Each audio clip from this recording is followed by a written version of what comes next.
Hello everybody, this is Mr. Everything. I'm coming at you with another one of our 807th flight schools for noobs. In this flight school, what we're going to be talking about is aerial acrobatics. We're not talking about strategies and tactics and why you should be using these acrobatics, but the reason to use these acrobatic maneuvers is to get a better position upon your enemy or to shake him off of you so that he doesn't have a position on you. We're not talking about strategy of when to use these or why to use these. All we're talking about in this video is how to use these. And what we're going to do is I'm flying around this map in my Nimrod Mark II, and this is the 807th Royal Naval Air Services training aircraft. And what we're going to do is, okay, so what I'm going to do is I'm going to take the video and I'm going to show you from different angles. I might even, duplicate the work or what have you to show you what it might look like from different perspectives. Okay, so the maneuvers that we're going to be learning today are the roll. We're going to learn the barrel roll. We're also going to learn the snap roll. We're also going to learn the split S down or split S up. We're also going to learn the Immelman or the reversal. And we're going to go ahead and use all these with the Nimrod. Okay, now I'm just gaining a little bit of altitude to because whenever you do any kind of aerial maneuver, you will lose altitude. It's just the way it is. All right, so now when we do the roll, all we're using is our ailerons, okay, to roll to the left or roll to the right, and we're going to roll 360 degrees while keeping our nose facing directly to the front. Now I understand that if you're a stick user with your rudder pedals, you are going to have to do something slightly different than what I am talking about. What I'm doing here is using my mouse and keyboard to do all these maneuvers. All right. Now, normally when you do a roll, to keep your nose up, you'll have to do left rudder to keep your nose up. And if I was to roll this way, you're going to have to use right rudder to keep your nose up. Okay. And then if we rolled 180 degrees, you have to use your elevators to keep your nose up. Okay? All right, so let's go ahead and show you the roll. Now I'm using this river here, the area that you see to the front, or well, hold on. Let's use that bridge right there as my reference point. Now what we're going to do is, you always have a reference point. That's just for the pilot to keep his focus and know what he's doing. Okay, we're going to roll to the right, 360 degrees all the way around, keeping our nose facing in one direction. Now you notice at the very end of the roll, you started to slow down and the nose started to dip because the rudder couldn't maintain the forward angle. We'll do it again to the left.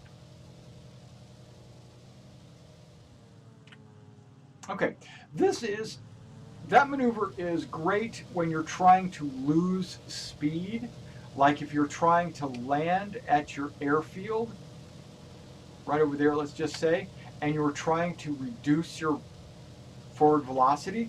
Watch me roll. I'm just going to roll multiple times and watch my speed. My speed is at 167, 168. It drops to 159. I'm going to keep going.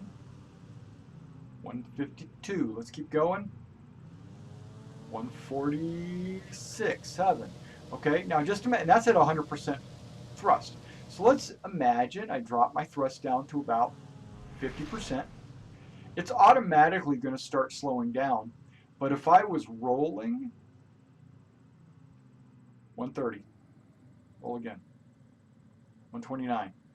And that would be good because, like, if you're in a Spitfire, let's say, and you're flying at 300 miles per hour, and you're trying to slow down, go ahead and do a axial roll.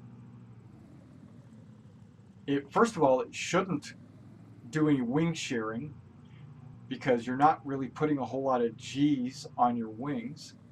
Uh, Now, if you start doing this and rolling and do this and trying to slow your speed down, you could actually pop your wings off with if you're going really fast, you have high G's.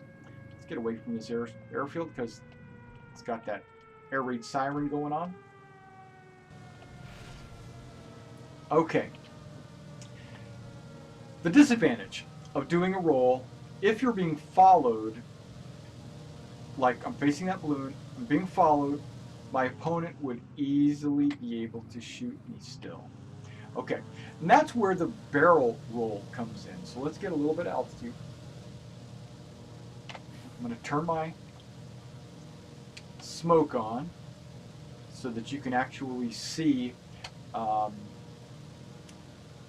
this barrel roll will impact someone else's ability to shoot me. Now, the barrel roll, like I'm going towards that balloon, would still be towards the balloon, but it wouldn't be just a simple roll. What I do is I wing over like that, like almost more than 90 degrees, like 170 degrees, something like that. And then I will start to climb. And then as I'm climbing, I will, which I don't mean climb, I mean nose up. And if you're upside down, you nose up, you start to go down, right? So you're actually diving.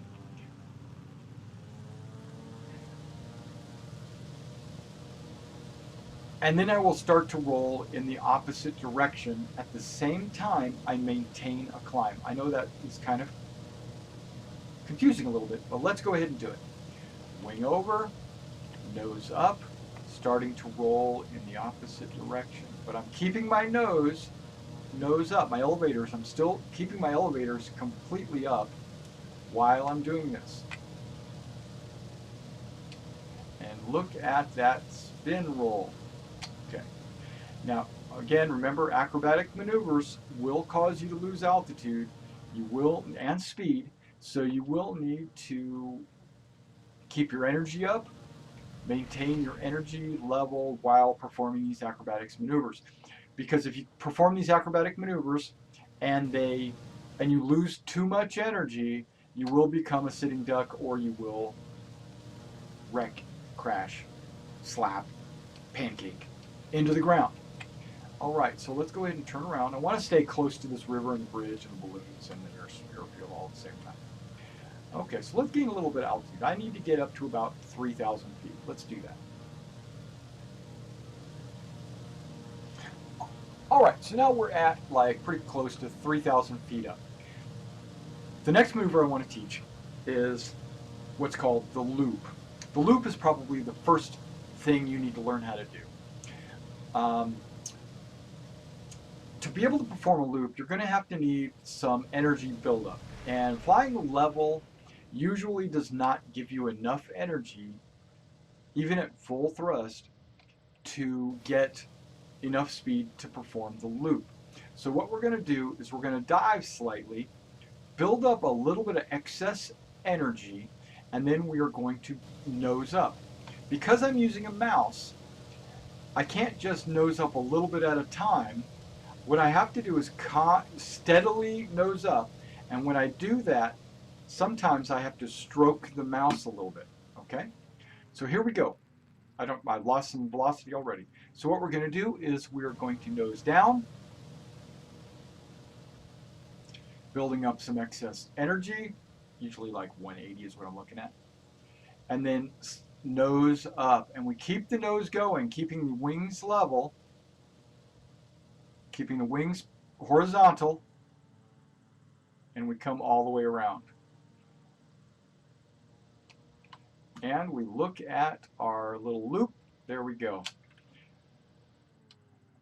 One of the good uses for a loop is if someone is close to your tail and you need to get on their tail, you can nose down slightly and then nose it up and continually bring it around, all the way around till you are completing a full circle. That was my loop. All right, so now let's turn a little bit.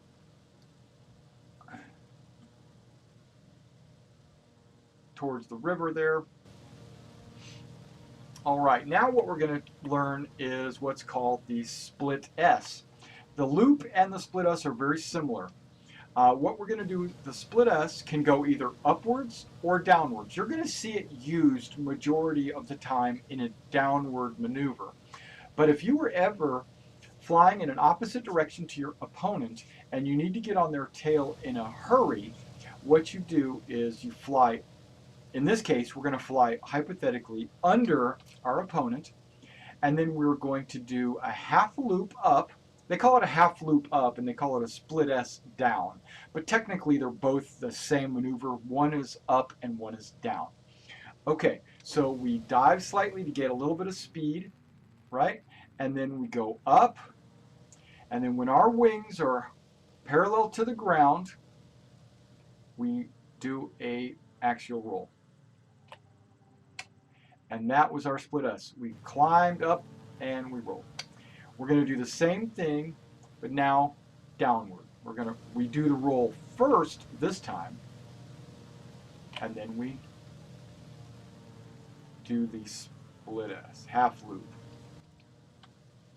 Okay, and that's what it looks like. Let's try that one more time on the downward. We do a roll, and then we dive. Dive enough in a half circle to get back going the way we came. Same thing, let's get a little bit of speed, and we're going to do the half loop in a climb, keeping our wings parallel to the ground, and then doing the half roll. Okay, so you understand the roll, you understand the loop, you understand the split S and the half loop. I would become proficient at those. You also know the barrel roll. All right, and now there's the barrel roll is, remember, wing over, climbing while keeping your ailerons, rolling your plane, but you're also trying to climb at the same time, and your rudder is fighting it, your elevators are fighting it, and when you look back on it, you can see that it's kind of like a corkscrew. All right. Corkscrewing like that, if you're in the lead, will help you in getting on your opponent's tail because, for one thing, it's slowing you down, causing them to overshoot you, and it's making you like almost impossible to hit because you're constantly moving. Not only are you moving, you're moving in multiple directions. You're moving downward, you're moving leftward, you're moving upward, you're moving to the right. You're also going back slower, so you're moving in a backwards way. Yeah, the barrel roll is an awesome way to avoid getting shot down. Okay, and it also might put you on your opponent's tail. Now, did I really go over everything? We got the last thing. Okay, last maneuver, probably the most complicated maneuver, is called the reversal. Some people would call it an Immelman, okay? And I would call it an Immelman because it is a reversal that was invented by Lieutenant Immelman in World War I. And what it is I am going to throttle down, possibly to about 30% throttle. I'm going to nose up, probably at about a 70-degree angle, approximately. I'm just guessing. And then we will begin to stall because it's not enough thrust and I don't have enough speed built up, and I'm rapidly losing speed. And then once I get to about 40, 50, 60 miles per hour, I will use full rudder to the right or left, and I will wing my nose to the left or right, so it's called a wing over, and then I will begin to go back in the same direction that I came from and I will throttle back up so that I can build my speed back up and basically resume going the way I came. Now you will see that this takes almost no time at all, and your turn radius is almost zero. All right, so here we go. Throttle down, nose it up, elevator, wing over, not elevator, I mean rudder, wing over, and we're back. Now look at I'm almost inside the smoke that I created. And I didn't throttle back up. Okay. Let's try this one more time. I'm going to wait till I get some speed built up, maybe about 170 or so. That's what this plane normally flies at. All right, and then I will throttle down, nosing it up about 70 degrees, about to stall. I rudder, wing over, throttle back up, and I'm almost still inside the smoke that I left. All right, now I hope you understand the reversal. I hope you understand the barrel roll, roll, snap roll. I didn't talk about the snap roll. Okay. Last but not least, the snap roll. The snap roll uses, not only are you going to roll using your ailerons, but you're also going to use your rudder to assist you in that roll. Now what's going to happen is you're going to roll and you're going to dive at the same time, and you will wind up facing in an opposite direction. You will not be going in the same direction as you were when you started the roll. So here we go. Let's go ahead and elevator. I'm sorry. Let's redo that. Sorry. Start that roll again. It's going to be aileron, then rudder. Aileron, then rudder.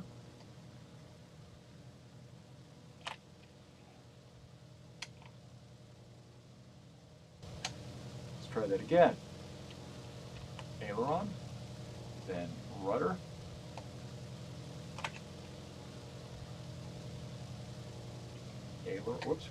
Aileron, then rudder. Aileron, then rudder.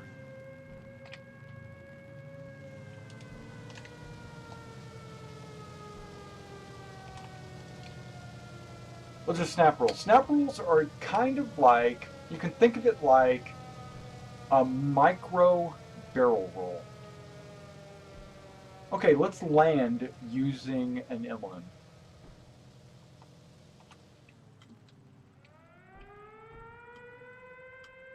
It's dangerous.